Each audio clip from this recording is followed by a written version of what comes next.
Hello दोस्तों, हम पढ़ रहे थे इंटरनेशनल ऑर्गेनाइजेशन, जिसके अंतर्गत हमने पढ़ा IMF, वर्ल्ड बैंक और राष्ट्रमंडल, यूरोपीय यूनियन, आसियान, एपेक, नाटो। आज हम पढ़ेंगे दोस्तों गुटनिरपेक्ष और शार्क। दोस्तों, जो गुटनिरपेक्ष हैं ये क्या है, इसको क्यों बनाया, इसके बारे में आज हम जानकारी लगाएंगे। यहाँ से क्वेश्चन बहुत सी बार देखे गए हैं, बहुत सारी कंपटीशन एग्जाम में आए हैं। 2016 में भी आया था एक रेलवे में कि गुटनिरपेक्ष आंदोलन का जो है स्थापना कब हुई थी और इस ठीक है। ऐसे दक्षिण से आता कि दक्षिण का मुख्यालय कहाँ है, तो ऐसे यहाँ से बहुत सारे क्वेश्चन बनते हैं। चलिए दोस्तों शुरू करते हैं हम गुटनिरपेक्ष आंदोलन। दोस्तों, गुटनिरपेक्ष आंदोलन की स्थापना द्वितीय विश्व युद्ध के पश्चात जब संपूर्ण विश्व दो भागों में बट गया था। एक थी अमेरिका समर्पित राष्ट्र जो पूंजीवादी राष्ट्र थे, दूसरे थे रूस के समर्पित मतलब सोवियत संघ के समर्पित राष्ट्र जो समाजवादी अर्थव्यवस्था पर आधारित थे। इस तरह संपूर्ण दुनिया दो भागों में विभाजित हो गई थी। ऐसे में जो नए स्वतंत्र हुए राष्ट्र थे उनको अपने विकास के लिए एक ऐसा माहौल चाहिए था कि वो किस संगठन से जुड़े।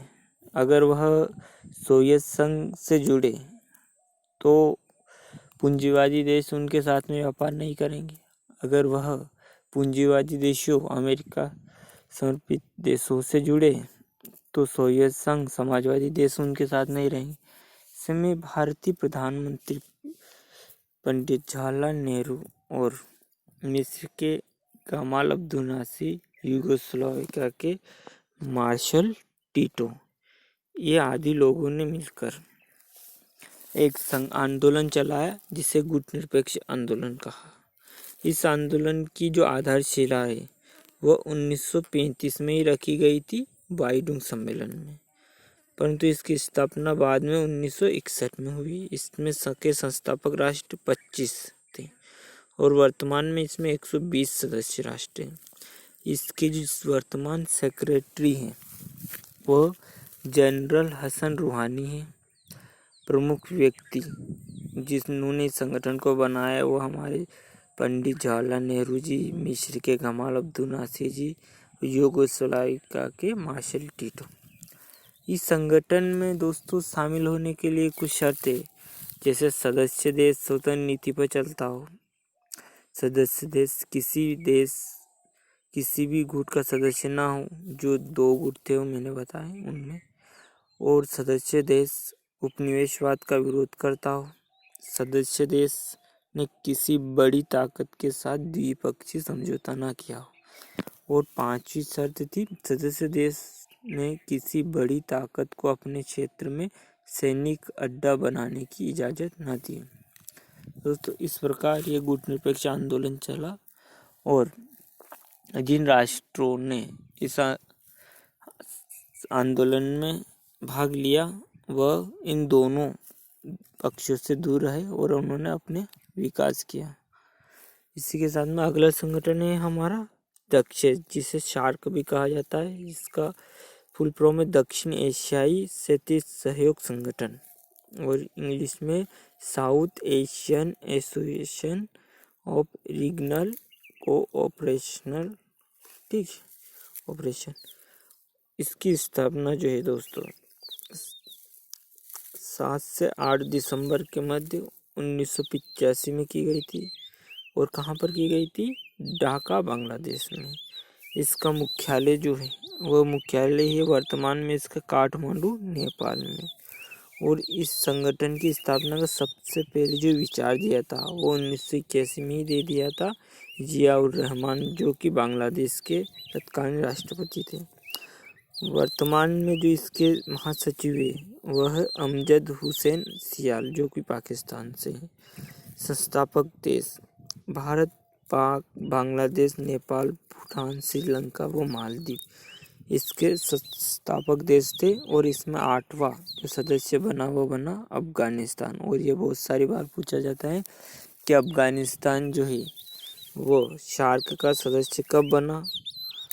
तो एक तो इस सन इसमें आने का है कि सन पूछ सकते हैं, और ये पूछ सकते हैं कि सार्क का जो अंतिम सदस्य देश है वो कौन सा है, तो अफगानिस्तान।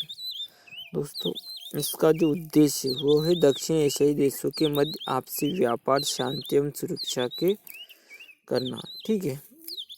और इसका जो प्रथम शिखर सम्मेलन है वह 1985 में हुआ था, जो ढाका में हुआ था। इसके अध्यक्षत्व हुए उस टाइम पे HM इरशाद से, जो कि बांग्लादेश के राष्ट्रपति थे। भारत में इस सम्मेलन में भारतीय प्रतिनिधि राजीव गांधी, जो कि तत्कालीन इंडिया के PM थे, उन्होंने भाग लिया। इसके एक के बाद एक सम्मेलन होते रहे, और इसका 18वां शिखर सम्मेलन 2014 काठमांडू, नेपाल में हुआ था, जिसमें भारत के प्रधानमंत्री माननीय नरेंद्र मोदी जी ने भाग लिया था। उसके बाद में इसका जो अगला शिखर सम्मेलन 19वां है वह 2016 में पाकिस्तान की राजधानी इस्लामाबाद में होना था, परंतु उस समय उरी हमला हो गया और यह सम्मेलन स्थगित हो गया। भारत ने सम्मेलन में भाग लेने से इनकार कर दिया और सम्मेलन को रद्द करना पड़ा। इसके पश्चात 2 फरवरी 2017 में फिर इंदौर में इस संगठन के सदस्यों की मीटिंग हुई, और जिसमें इंदौर घोषणा पत्र जारी किया गया। इसी संगठन में दोस्तों एक सब पूछा जाता है इस क्वेश्चन कि इंदौर घोषणा पत्र में जो रघुराम राजन ने बुक लिखी वो कौन सी है, तो वो है द थर्ड पिलर। और ये रघुराम राजन की बुक है। ये बहुत सारी बार पूछी जाती है कि थर्ड पिलर किसकी बुक है, तो दोस्तों ये रघुराम राजन की बुक है। दोस्तों इसी